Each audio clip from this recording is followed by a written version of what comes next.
안녕하십니까. 거꾸로 투자는 쇼킹 부동산입니다. 원혜룡 국토부 장관이 퇴임 전 이슈를 던졌습니다. 바로 층간소음 규제 강화 방안인데요. 자, 이 지긋지긋한 층간소음 문제 이제 좀 해결이 될까요? 오늘 내용 중요합니다. 영상 전에 구독, 좋아요, 알람 설정은 필수입니다. 자, 삶의 질을 바꾸는 가장 쉬운 방법, 불인을 위한 부동산 필독서, 부자들의 부동산 노트와 청약으로 돈 버는 방법의 모든 것, 부자가 되려면 청약에 미쳐라. 여러분들 이 두 권으로 삶의 질을 바꾸시기 바랍니다. 자, 국토부가 공동주택 층간소음 해소 방안을 발표했어요. 자, 2023년 12월 11일 국토부 보도자료인데요. 기존 미달 시 준공 불허 층간소음 정책 패러다임 전환. 자, 그리고 이 내용은 원혜룡 국토부 장관이 직접 브리핑을 했습니다. 자, 이번 발표의 핵심은 간단합니다. 자, 2022년 8월에 시행된 아파트 사후 확인제, 그래서 사람 잡는 층간소음 완공 후에 더 까다롭게 측정해서 잡는다. 그래서 경량 충격음이 58dB 이하, 중량 충격음이 50dB 이하였는데 이 사후 확인제 이후에는 통합해서 49dB 이하여야 되고요. 또한 바닥 성능 미달 시에 보완 시공과 손해배상 권고 대상이었는데 이번 발표로 무엇이 달라졌다? 의무화로 바뀌게 됩니다. 그래서 이 의무화 조치가 처리가 안 되면은 준공도 불허하겠다는 게 이번 국토부 발표의 핵심 내용이에요. 층간소음 확인 방법도 변하게 됩니다. 일단은 층간소음 검사 대상이 늘어나요. 전체 공고 물량의 2%에서 5%로 늘어나게 됩니다. 만약에 1000세대면 20세대 보던 거를 50세대 본다는 얘기고, 검사 시기도 앞당겨집니다. 원래는 공사가 완료 후에 했었는데 이제는 준공 8에서 15개월 전에 진행돼서 만약에 요건에 미달하게 될 경우에 보완하는 절차 시간을 벌어주도록 한 거죠. 만약 성능에 미달한다면 어떻게 될까요? 기준 미달 시 사업 주체의 보완 시공을 의무화하고 사용 검사권자가 불가피하다고 인정하는 경우에만 손해배상으로 가름하겠다고 합니다. 야, 그러면 다 돈으로 받고 퉁쳐버리면 어떻게? 그걸 방지하기 위해서 손해배상 시 대국민 정보 공개를 한다고 하네요. 그래서 사업주체가 손해배상을 하는 경우 임차인, 장내 매수인 보호를 위해 대국민 정보 공개를 하겠다. 그래서 일단은 시공사가 이 층간소음 규정을 꼭 지키도록 유도하겠다는 게 이번 발표의 핵심입니다. 그럼 언제부터 적용되나요? 빨리 했으면 좋겠죠? 아쉽게도 2026년 민간 사업 승인 단지부터 적용된다고 합니다. 자, 이번 대책이 발표되자마자 건설업계에서는 공사비가 뛸 것이라고 겁을 줬고요. 국토부는 야, 공사비가 뛰긴 뭘 뛰어, 이미 다 하도록 되어 있는 건데 그것을 제대로 하는지 검사를 하겠다, 그 내용이다, 엄살피지 마라, 이런 내용입니다. 그러면서 그동안 인증된 제품을 갖고 제대로 시공했다면 비용이나 시간이 더 필요하지 않을 것이다. 근데 만약에 이 기준에 미달했다는 거는 니들이 제대로 된 제품으로 시공을 하지 않았다는 뜻이고, 그건 니들이 잘못했기 때문에 니들이 책임져야 되지 않겠냐. 이것이 이번에 원혜룡 국토부 장관이 발표한 내용입니다. 자, 이번에 층간소음 규제 강화된 거 국회 동의 필요 없나요?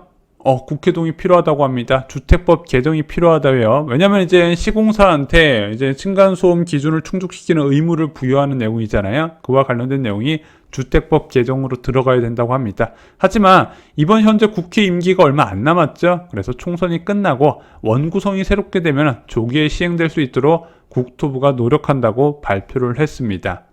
그리고 공공분양주택의 층간소음 간축 방안도 나왔습니다. 먼저 LH 공공주택은 바닥구조 1등급 수준으로 전면 시행한다고 하네요. 그래서 바닥 두께를 기존보다 4cm 상향한 25cm로 늘리고 고성능 완충제 사용과 철저한 시공 관리를 통해서 2025년부터 모든 공공주택의 현행 대비 4배 강화된 49dB에서 39dB 이하로 줄이겠다고 합니다. 이것이 층간소음 기준 1등급 수준인데 이것을 2025년부터 적용하겠네? 그럼 이것이 아마 인허가 기준일 거예요. 그럼 2028년 이후 입주 아파트부터 적용될 가능성, 그래서 3기 신도시 공공분양 아파트는 좀 기대해도 될 것 같습니다. 제가 볼 때는 단계적으로 민간 분양도 이 1등급 수준에 맞추려고 기준이 서서히 올라갈 건데 그 속도가 중요하죠.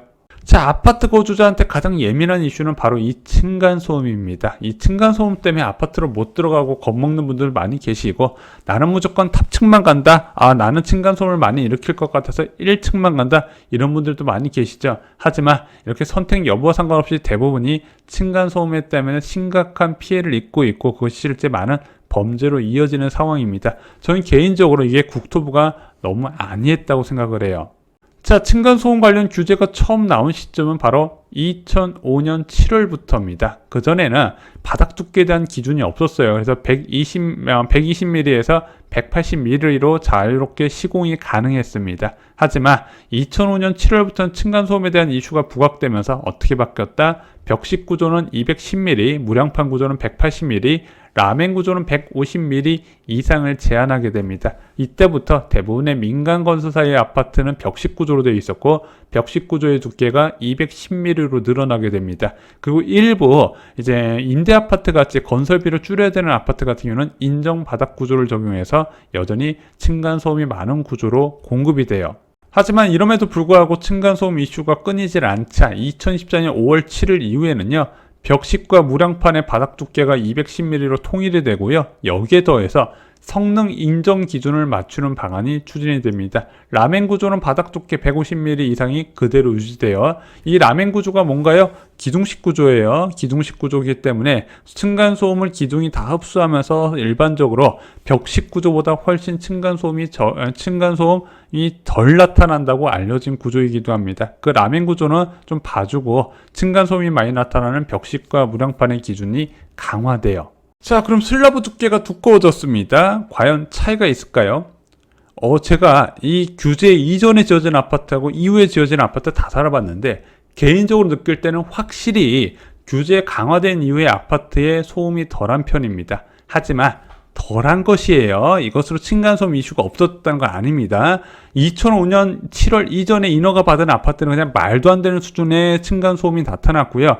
뭐 윗집 TV 소리 들고 별 소리가 다 났어요. 근데 2005년 7월 이후에 인허가 받은 아파트는 여전히 많이 부족하지만 그전 아파트가 워낙 심각해서 다소 낮다는 수준, 이 정도까지 정리를 드릴 수 있을 것 같아요. 층간소음 해결 방안에 대해서는 뭐 업계 의견이 많이 달라요. 야, 기둥식 구조, 라멘 구조를 사용해야 된다. 벽식 구조가 왜 소음이 심각하냐? 벽 타고 소음이 다 내려오니까 사람 미칠 노릇 아니냐? 기둥식 구조를 사용하면 이런 것이 크게 줄어든다. 그래서 실제 기둥식 아파트 살고 있는 사람들은 야, 우리 층간소음 잘 모르고 살아요. 위에 애가 있었어요. 몰랐어요.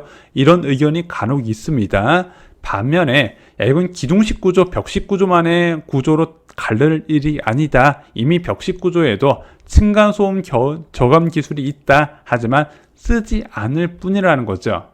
참고로 층간소음의 효과적인 기둥식 구조 아파트는요, 서울에 한 15개가 안 되는 것으로 알려집니다. 여러분들 잘 알고 계시는 더샵 스타시티나 갤러리아 폴레 같은 주상복합 아파트에 이 기둥식 구조가 적용되어 있어요. 전체 아파트 중 2%가 안 된다고 합니다. 왜? 공사비가 많이 들고 시간이 오래 걸리니까 벽식 구조가 제일 간단하다고 합니다.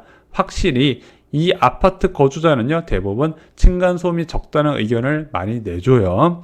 다만 이 주상복합은 단순히 기둥식 구조뿐만 아니라 슬라브 두께도 굉장히 두껍게 했거든요. 그래서 분양 당시부터 이렇게 슬라브 두께가 두꺼운 것을 홍보하는 단지들이 꽤 많이 있었어요. 이런 것들이 종합적으로 깔려 있다는 거죠. 자, 그럼 벽식 구조 아파트는 답이 없나? 앞서 말씀드렸지만 일군 건설사 대부분이 층간소음을 줄이는 방법을 개발을 했습니다. 그래서 슬라브 두께 말고 슬라브 그 위에 이제 층간소음 저감 장치가 들어가는데, 그것을 어떻게 좀 잘 만들어서 소음을 줄이는 방법이 꽤 있다고 합니다. 다만 현장에 적용을 하지 않을 뿐이죠. 왜냐면은 보통 아파트가 공급되는 방식은 두 개죠. 정비사업장, 재개발, 재건축에서 공급되거나 또는 공공택지에서 공급이 되는 건데, 정비사업장에서도 그렇게 층간소음 저감 아파트에 대해서 큰 수요가 없다고 합니다. 아마 조합장이 당장 우리는 층간소음 없는 아파트 만들겠습니다, 이렇게 하는 게 아니라 어떻게든 속도 빨리 하고 어떻게든 저비용으로 해서 조합은 이익 극대화만 추구하기 때문에 이런 기술에 대한 수요가 없는 거고요.